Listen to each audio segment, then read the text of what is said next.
The hard thing about shooting this review is I've already shot a far longer video about a very specific aspect of these two episodes, and now I have to try and remember what the heck else happened after I have been hyper focused for a day. Oh, well, here we go. Hazbin Hotel, episodes 5 and 6. There is some definite good stuff here. There's some very interesting stuff here. Some of it centralized, some of it not. I'm going to try and go through as best as I can remember. As I said, I know I have ADHD. Normally my memory isn't quite this bad, but I did end up hyper-focusing on a very specific aspect. I'll mention it when I get to it. But in any case, we have sort of Vox really moving forward with his intention to gather the forces of hell and rise up against heaven. Now, we kind of knew that he had that as a general plan. We're now seeing it a lot more pointedly how he plans to do that, this sort of populism that he is engaging with, which is done interestingly because he is feeding off of very real fears, very real anxieties, and thanks to heaven being not great, some very real ill that they have committed, which is how toxic populism tends to get a foothold in. They will point out an actual problem. They will offer solutions that won't work, are irrelevant, or they don't plan on enacting anyways, but they will ride that anger that has some actual initial seed of where that comes from that is real, and then blow it up and then ride that to whatever ends they intend to meet. And I think that's being portrayed pretty well with Vox. His savviness, we kind of get an account of why he has been so good at dealing with basically everybody from the hotel. And in this chunk of episodes, that includes Lucifer, which threw me off at first. It works once you get to episode 6 and you get an explanation as to how Vox was able to confront Lucifer so confidently. So I am glad they covered it. Otherwise, I was kind of there like, did they make a mistake by having Vox be aware of something that only the audience should be aware of? No, they actually do cover for it later.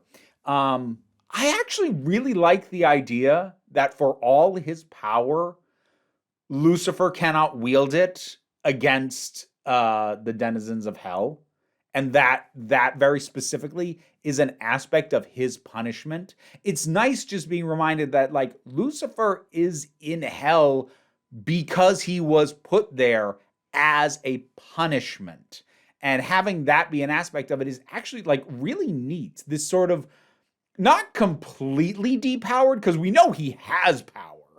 We saw him take on Adam, but this very severe nerfing of who he is not allowed to use it against is a really interesting way to handle a character like him. I don't think I've ever seen anything like that before in a portrayal of Lucifer. I liked it. That was a neat idea.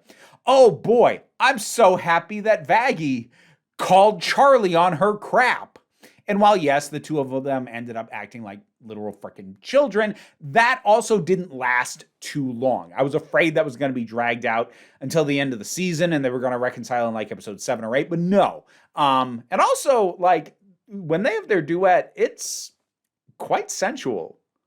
In a way that kind of caught me off guard, because this show and Hell of a Boss can be sexy and edgy in a sexual way, certainly, but it was actually kind of sweet and romantic and sensual, and I'm like, oh dang, that's new from this show and pretty well done. But yeah, I was it was such a relief that Vaggie called her on the crap she's been pulling this season.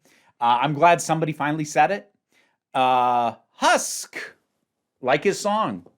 And it was really neat seeing Angel Dust do drag, which is one of those things, I'll reiterate, an issue that I tend to have with the show, is one of those things that apparently most of the fandom already knew he did because it's in lore drops or wikis or official things or stuff Vivzi's tweeted or whatever. So a lot of the fandom knew that Angel Dust did drag. It hadn't come up on the show. The closest it had come up was the fact that Angel Dust is kind of vaguely gender presentation wise a little bit ambiguous.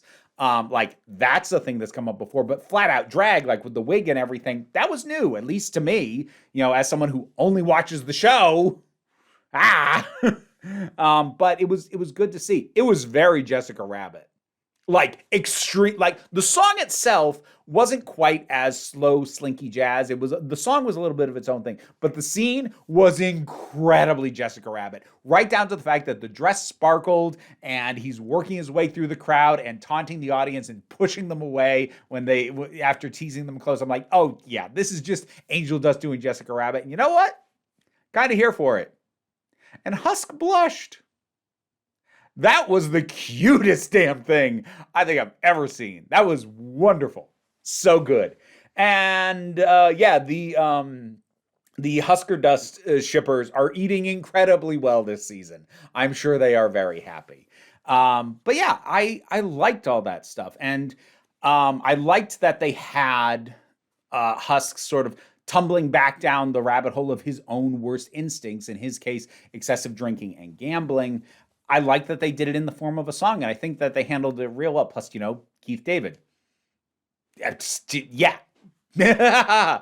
Like his voice, especially when he gets to sing, just elevates all this really, really well. Like small things they did with Nifty working with Baxter to make a little cockroach band. That was so stupid, and I loved it. It was... Why? I don't care why, but like, I love that I could go, why is that here? But also, don't tell me why I don't care. I love it. Okay, sure. Why not? I really like little moments like that. Just emphasizing how out of touch, how disconnected Heaven is. Like, pretty much throughout all the times we see them, like, right from the start, you have Sarah sort of justifying this locking down of Heaven and not contacting him and be like, they need to sort their stuff out. I'm like, Sarah, I want you to hear me when I say that out loud. Your plan was to wait for hell to get its shit together. Really? That's really your plan. And then, of course, they go down with frickin' gift baskets, which, yes, is a silly notion, but also feels really well done and pointed because, look, whatever additional reasons that we do or don't get for why the dynamic between heaven and hell is the way that it is, as it is currently being presented, heaven is an oppressive force that has indulged in mass killings of sinners, and they showed up going, where saw we? Here's a gift basket. That might be one of the most succinct sort of, boy, is that nowhere near enough for what you've put us through moments of showing what oppressive and colonialist forces look like when they're like, oh, well, we realized we did a bad thing. Please forgive us. Yeah. No, that, like, the more I think about that as a metaphor, like, boy, it works. That works. That works real well. So I enjoyed that quite a bit. I am liking the songs this season. I liked Vox's song, and Lucifer was in on it, so that was good stuff. And I liked Husk's song and Angel's song and all of that. There hasn't really been anything other than Gravity that has been at the peak of the best stuff of season 1, though. And actually, quick note about Gravity, I'm starting to come to the opinion, I think they put that song too early in the season. Now, like, don't get me wrong, song belongs there. Song's awesome, and I can't wait for the payoff, but that's kind of my point. Episode 2, we got Gravity. And we're now 4 episodes later, and not only have we not really gotten much of a follow-up, Lute has barely been in any of it, and when she has been, she has done very little other than be there and look angry. I feel like they should have held Gravity until a later point in the season so that her having her big yeah, I'm really gonna tear stuff up song could be closer to whenever she actually starts doing it. Because, like, look, if you're gonna tease me, if you're gonna edge me with this, that's fine, but like, it's not as effective when all the teasing happens and then there's a big, like, we take a lunch break before you come back to pay off the teasing. That's not how that works. So yeah, as much as I love Gravity, I think it probably should have been later in the season. As we are getting further on, I'm seeing the overall structure of the thing. Oh, another thing structurally that feels like it's scrambling a little bit. There's a lot, like a shocking amount of emphasis put on this idea that Vox is springboarding off of, or more likely, probably co-opting Lilith's dream. Now, Lilith, along with Zestial, actually, are currently in their own little "what the hell is your deal" pile for me. I want to find out, but like I do every time they get brought up, I'm like, what is your deal? And I know a whole bunch of more dedicated fans who know the wikis and know the lore and know the tweets and everything else are going to say, oh, well, the deal's this. Like, my criticism, my overriding criticism of the show has been and remains, you need to put this stuff in the show. And how often this idea of Lilith's dream, what Lilith wanted, what Lilith tried to accomplish, feels so heavily loaded in these episodes. And it feels like they realized, oh crap, we forgot to lay that in earlier. It feels like backfill. And if you're not familiar with that term, it's a term and it generally comes up in serialized narratives where the creators get to a certain point and they're about to do something, but they realize there's something that the audience should have already known, but they don't yet. So you have to put it in here and basically say like, oh, this has always been the case, for the record, so that you can then pay it off. And again, I don't have a perfect memory. Maybe there was some specifics about this given in the previous season that I don't remember. I didn't rewatch the first season leading up to this, but like there's so much reiteration of it in these episodes. It really does feel like they are trying to backfill the fact that we know almost nothing about Lilith. So it feels like pacing wise that hasn't quite been balanced right. So the thing I have been dancing around and the thing that occupied a lot of my brain space was the scene between Angel and Vox.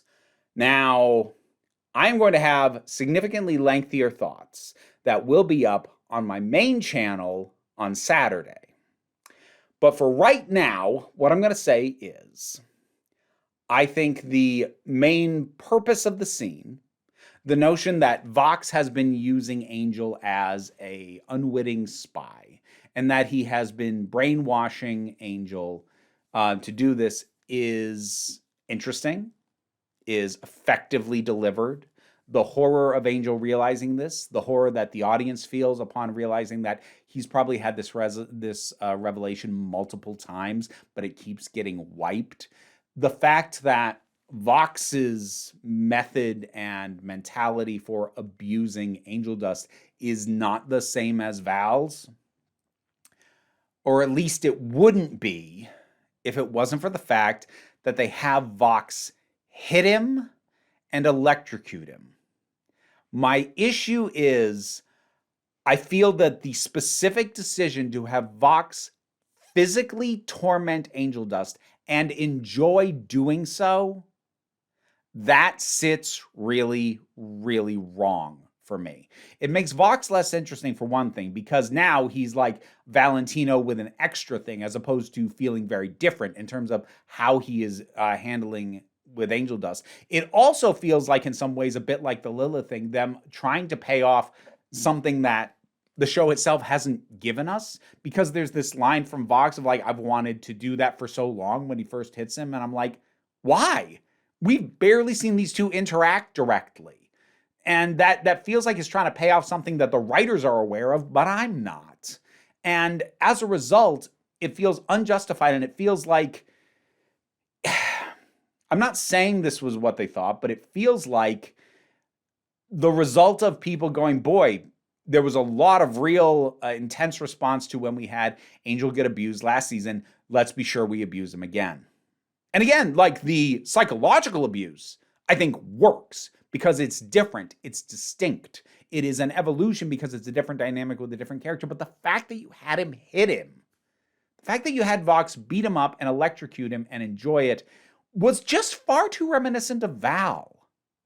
Also, Valentino and Vox's relationship is odd to me, not in an irreconcilable way, but like everything we saw from Valentino in season 1 was very much toxic dominant. And so to see him, and I thought this previously when we saw like the two of them in bed and Val was handcuffed, like, I'm not saying that it isn't a thing that can happen or that you can't reconcile the idea that what Val is actually is a switch who is at his most toxic in a dominant mode. It also feels like that's another thing that was just kind of dropped on us. And as a result, seeing their dynamic, it just, I don't know. It isn't what I thought it was, and it isn't what makes the most natural sense to me. Not in a way like it's wrong and can't work, but in a, if you were gonna do this, I feel like you had to devote more time to it, but also I'm not sure these are characters and this is a dynamic that deserves more time, so maybe this level of complication just shouldn't be there. I don't know. That's my slightly less fully formed criticism. I'm kind of going off of energy and vibes on that one, which probably means people will really take me to task on it.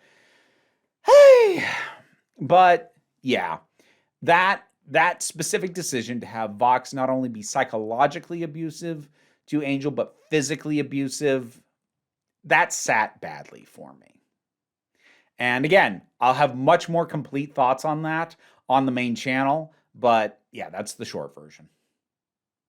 So most of what's in these episodes I like. But then there's that. There's like the little structural things, like the Lilith stuff and the sort of backfill feeling I'm getting. But like then there's that specifically. I'm like, I just want to remove those two things. I want to remove the hit that resulted in the cuts on Angel Dust's face, and I want to remove the electrocution. I'll keep the rest of it. Go ahead. Like, have Vox restrain him. Have him pry his eyes open. Like, solid stuff. Keep it. Just those two things. Yeah. Anyway, Hazbin Hotel, episodes 5 and 6. You seen them? What'd you think about them? Whatever your thoughts are, drop something down in the comments. Let's talk about it. Be polite. I know this fandom, at least those who are aware of me, seem to have very mixed feelings on me. Just don't be mean. But Patreon pays the bills and enables me to do this as my living, even if you can't help me out that way. Like, share, subscribe. Those all help. Don't worry too much about it, though. We take our relaxed attitude around here, so you can just come on back next time you need a break. And now to shout out my highest supporting patrons: Robin Moore, Jared Boyce, Zubin Lutfula, Auntie Kate 808, Mira G, Angry Casperl, Dave Hall, Oliver B, Sean Miller, Welsh Wrestling Geeks, Melissa Pedersen, Becky Sparks, Ulrich, Loki Eris, Tracy Scrabbit, Pal Barabajoggle, Sir Didymus is my favorite, and starting this month, I'm going to shout out 3 random supporters from the other tiers. So this month, my thanks to Tommy Castronova, Tim Price, and Caramelized Captain. If you want to hear me shout you out, check out the reward tiers on the Patreon. You know, I put them one on each shoulder, they consolidated immediately. So, thanks, guys.